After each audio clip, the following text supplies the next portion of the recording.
Uno, queridos patitos. Ya trajimos en su momento Zodiac, una película, año 2006, que hablaba de este tema. Un tema de los años 60 y 70, la zona de California. Y que fue uno de esos casos olvidados. Olvidados porque no hubo un éxito a la hora de cazar al malo.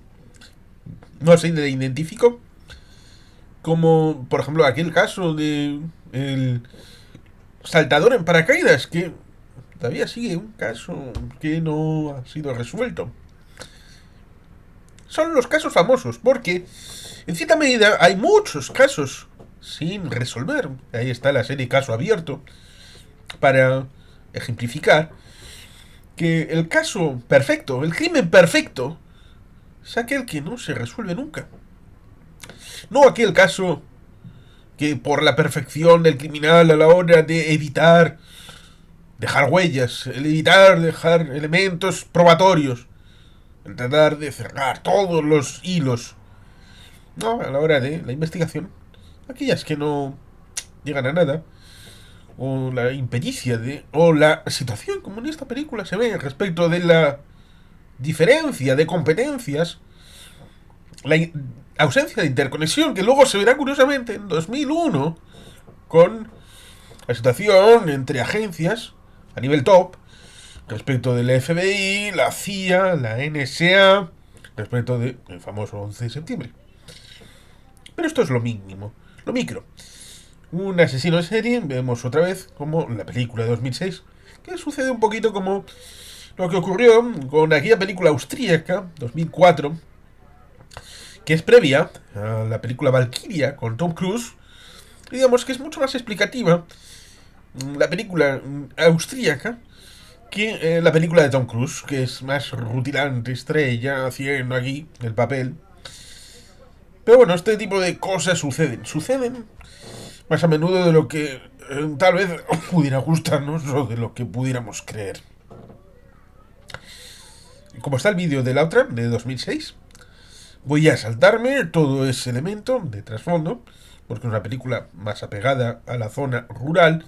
Y aquí, dado que se basa en los libros del personaje de Jake Gyllenhaal, es más urbana, porque el personaje de Jake Gyllenhaal trabaja en el San Francisco Chronicle, con lo cual es más desde el punto de vista top, desde arriba. Y no desde... Pero a pesar de esto, David Fincher, que hace una película de 2 horas y media, nos presenta el primer crimen, el crimen original. Ese del coche con esa persona que se acerca con una pistola, con una linterna adherida, y con esa idea de que en unos crímenes mata y remata a la mujer, pero deja malherido al hombre. Pero luego la dificultad de... ¿Le vio? ¿No le vio? ¿Podría identificarle?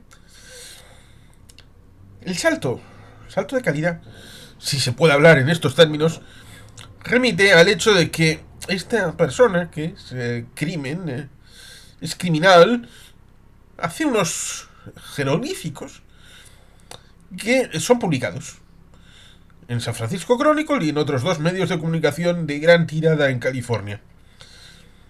Con lo cual se convierte en un desafío. Un desafío que una pareja de ancianos tratará de decir que ha resuelto. Se tratará... Es que luego está ese hecho, el hecho básico de los crímenes, que son objetivamente una realidad. Porque si no, podríamos estar hablando de teorías y de hipótesis, pero a fin de cuentas, como dice Poirot, Hércules Poirot, Peter Ustinov, en Muerte bajo el sol, ¿vale?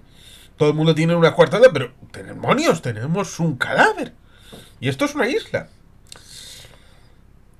Alguien tiene que haber hecho los atentados atribuidos a el denominado Zodiac. Pero parece que no. Y por tanto, empiezan a volar las imaginaciones.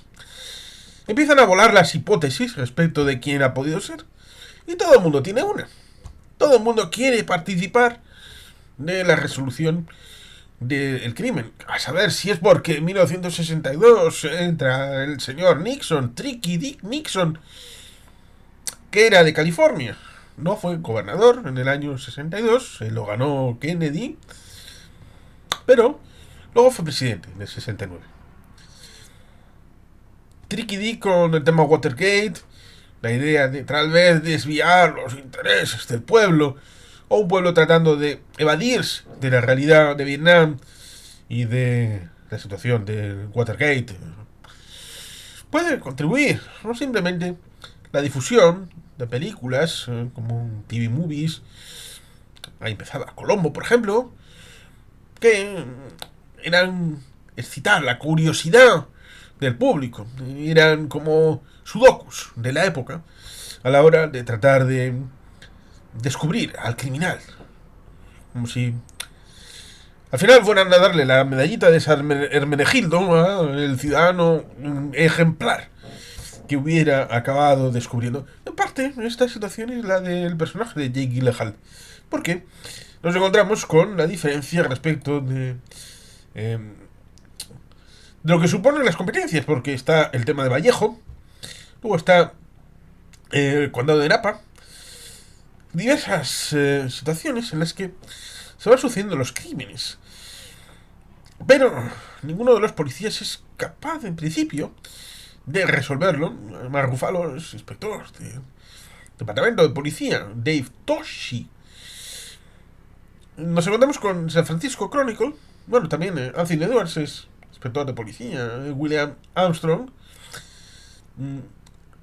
Tenemos a Paul Avery, periodista de San Francisco Chronicle, interpretado por Robert Downey Jr., lo cual resulta ciertamente curioso porque aquí nos encontramos con una situación que luego se revivirá en el MCU. Jake Gyllenhaal será Misterio, Mark Ruffalo será Hulk, Robert Downey Jr. será Iron Man.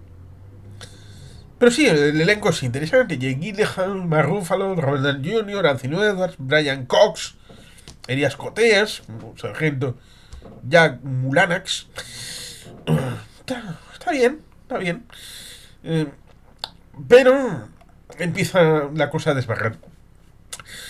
En la otra no se habla de la situación respecto de The Most Dangerous Game, que es una película con el Conde Zaroff, una película que es precódigo Hays, lo cual hace que pudiera ser más explícita, más distinta de la situación que se veía, porque en 1932, 162 minutos, y que trata de visualizarse como que el responsable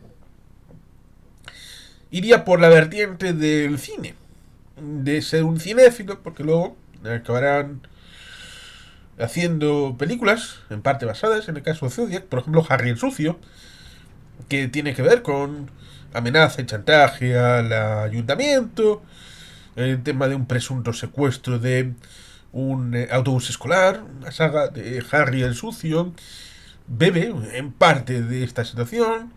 La idea del Vengador resulta curioso porque Harry Callahan, interpretado por Clint Eastwood, sería ese Vengador que necesitaría la sociedad estadounidense, la sociedad californiana, respecto de ese etéreo Zodiac que no ha sido cazado por nadie y necesitan ese completismo, casi como si fuera uno Sheldon Cooper, que también vive en California. En este caso en Pasadena, California. Y la idea, tal vez en doble carril respecto de ¿es alguien ligado al cine? ¿O es alguien ligado al tema de la decodificación de mensajes? ¿Ligado a alguna base? Antigua formación en el ejército. Tema de libros que tuvo que haber consultado y que la desaparición en dos bibliotecas, una de la base militar y otra que de acceso a los militares, puede dar una vertiente. Pero después de esta situación en la que Toshi, Armstrong y Mulanax que acaban interrogando a Arthur Lake Allen, sospechoso, en el caso de Vallejo, que ven que usa un reloj de pulsera marca Zodiac, con esa imagen que es el símbolo del tema de Zodiac. Parece que no es resolutivo. Estamos hablando de 1971.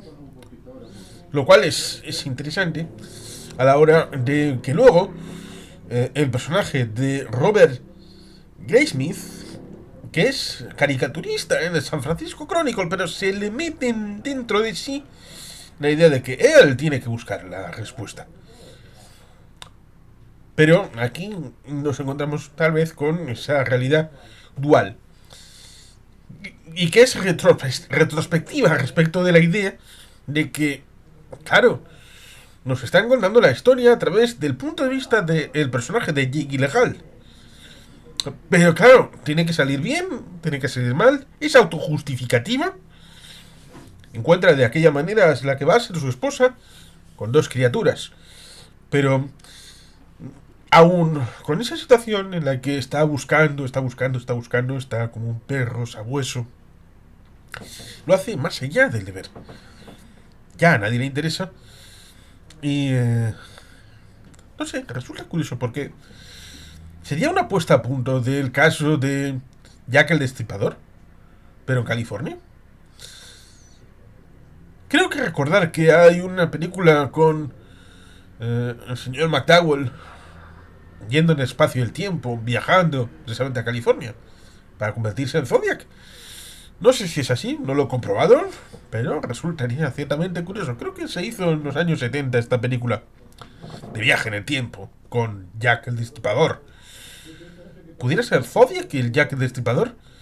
Como Jack en un momento dado comete sus crímenes y luego desaparece. Y ya no vuelve a saberse. En cierto momento, Zodiac dice que lo que quiere es tener presencia pública, a ver quién le va a interpretar. Esto ya se decía en la otra película, la del año anterior, de 2006. En parte, la idea de Harry Callahan, de Harry el Sucio, responde a esa necesidad y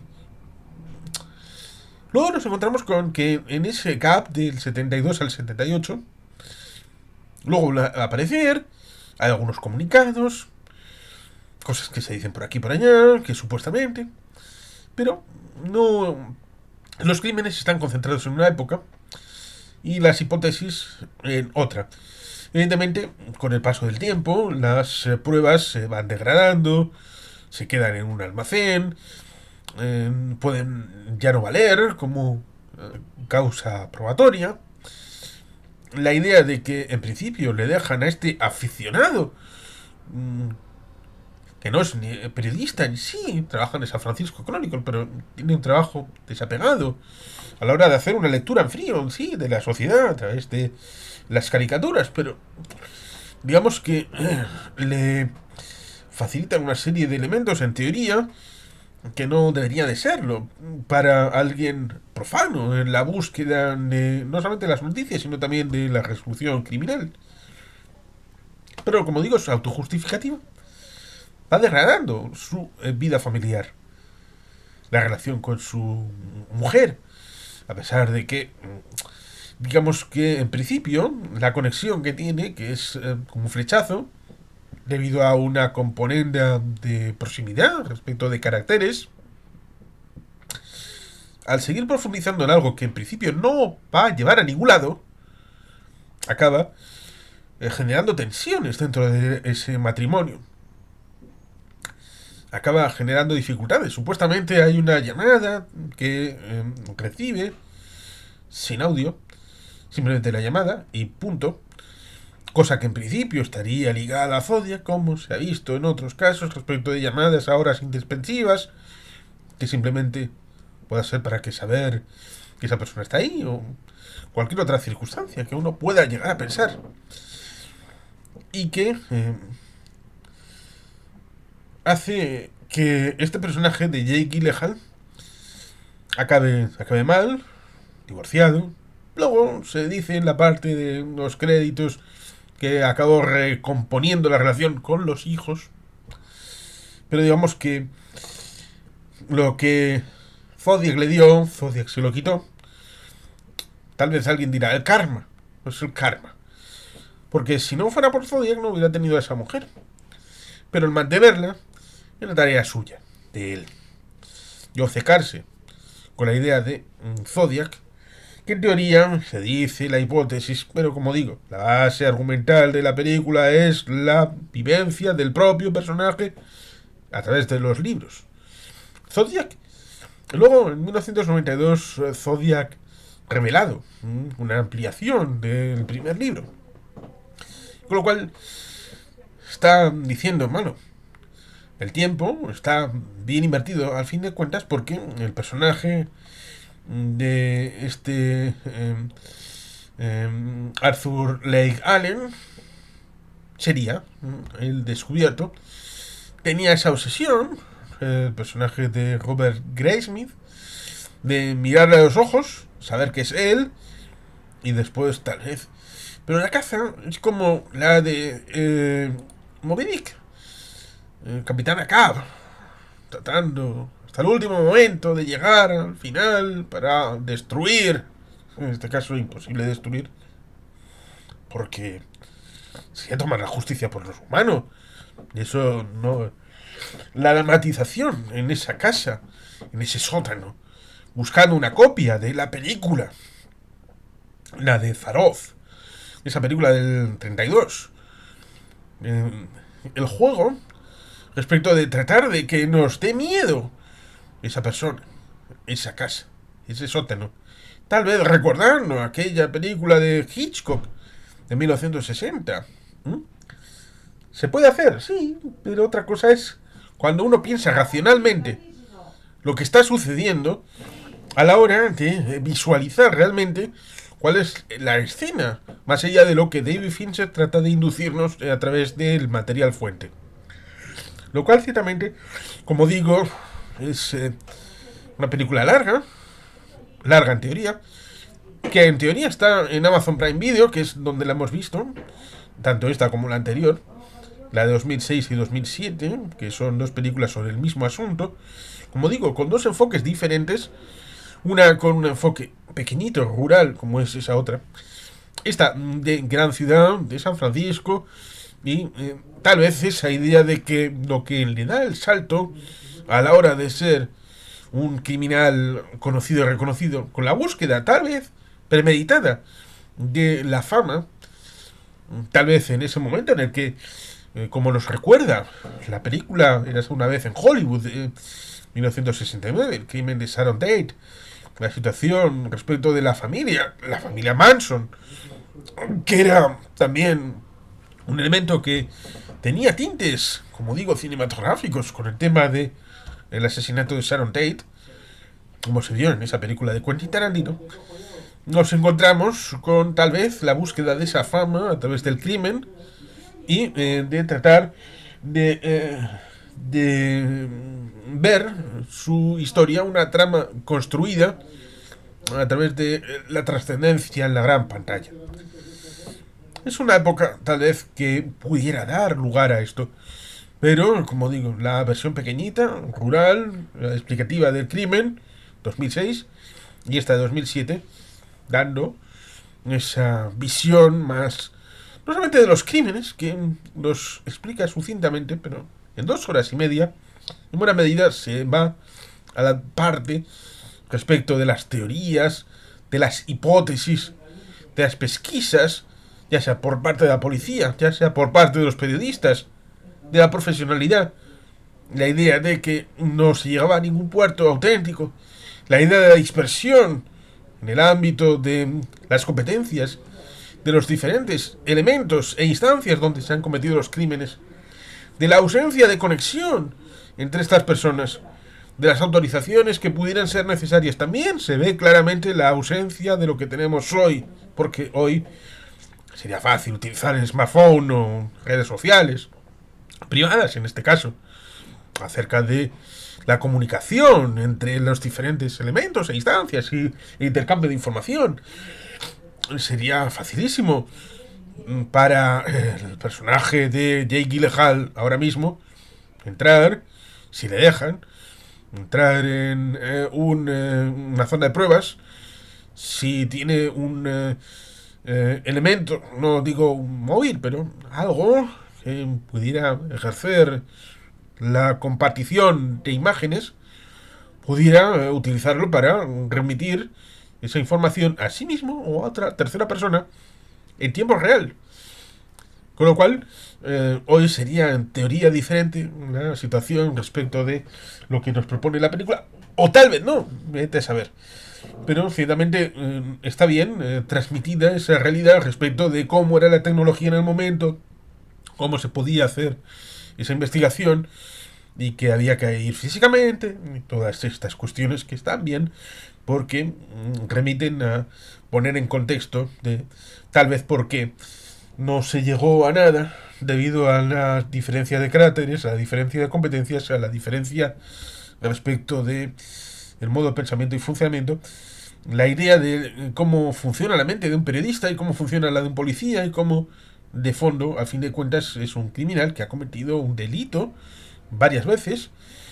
Vemos sobre todo el tema ese del coche, pero luego hay otro, al lado de un lago, que también es otra forma de crimen, de los que hizo Zodiac, y que evidentemente la película trata de contar esta realidad, como digo, que trasciende el hecho de California, que como otros crímenes famosos y resueltos, como el tema aquel del saltador de paracaídas, que cayó en algún lado y, por ejemplo, en algún documental de estos de la televisión se ve alguna vez de que es el único caso de caos aéreo que no está resuelto en principio.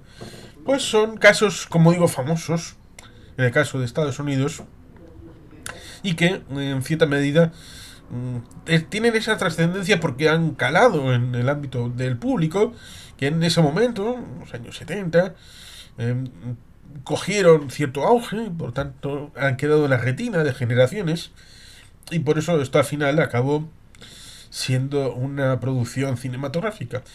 Y esta, en concreto, parece que James Vanderbilt parece ser de la familia de los Vanderbilt de toda la vida. Sí, parece que sí. Que fundador es Cornelius Vanderbilt, es una familia prestigiosa de origen neerlandés de la época dorada de Estados Unidos, en principio de Nueva York, pero todos sabemos que Nueva York fue para Edison un lugar para este tema del cinematógrafo, pero muchos fueron a California para tratar de evadir el pago de las regalías a Edison, y ahí se acabó gestando Hollywood, en California. Había leído el libro Zodiac de Robert Graysmith durante la secundaria, y años después, siendo guionista, pues conoció a Graysmith y le fascinó el folclore que rodeaba el asesinato de Zodiac. Y intentó transmitiros a un guión. Y al final acabó haciendo esta película, a pesar de que, bueno, pues eh, están por ahí de fondo películas como Autofocus de Paul Schrader, eh, y la idea del libro, que es de 1991, el tema de los derechos de Zodiac y Zodiac Unmasked, que estuviesen disponibles después de pertenecer a Disney durante una década. Está el tema de David Fincher haciendo Seven, con lo cual ya está ahí de fondo para hacer esta película. Tiene una situación bastante larga, eh, donde, bueno, pues al fin y al cabo es una película que no da respuestas definitorias, definitivas, pero que trata de coger el camino, coger el renque de lo que el propio personaje de Jake Gyllenhaal ha ido trabajando. Por eso es una película que tiene cierto interés. Yo creo que es mejor ver las dos, por eso lo comento, por eso están aquí comentadas las dos. Esta película de 157 minutos y que tuvo un relativo éxito. Sí, por relativo debemos de incorporar el hecho de que tuvo un presupuesto de 65 millones y tuvo una recaudación de 85. A poco que hubiera un gasto en marketing relativamente importante, pues ahí tendríamos una situación de no éxito y de no beneficios. Pero bueno, la película está hecha, está contada, volví a poner en la palestra más públicamente, debido a que este es un elenco de campanillas, de que es un director importante como David Fincher, y por tanto puso otra vez en boga el caso Zodiac para una situación en la que, en teoría, Zodiac no lo interpreta a nadie. O si lo interpreta, depende en la casuística de quién creas que es. Porque a los personajes que se supone que pudieran ser, si están interpretados por personas. A diferencia de la otra, en la que no es así. Y a fin de cuentas, en teoría, lo que quería el propio Zodiac era publicidad, reconocimiento y ser interpretado por una gran estrella en una película. En fin, aquí ciertamente lo dejamos. Es una película que merece ser vista, pero para compararlo, como digo, las dos, la 2006 y la 2007. Y sin más, queridos patitos, es que casco agur, pero bat, Betty Helpean.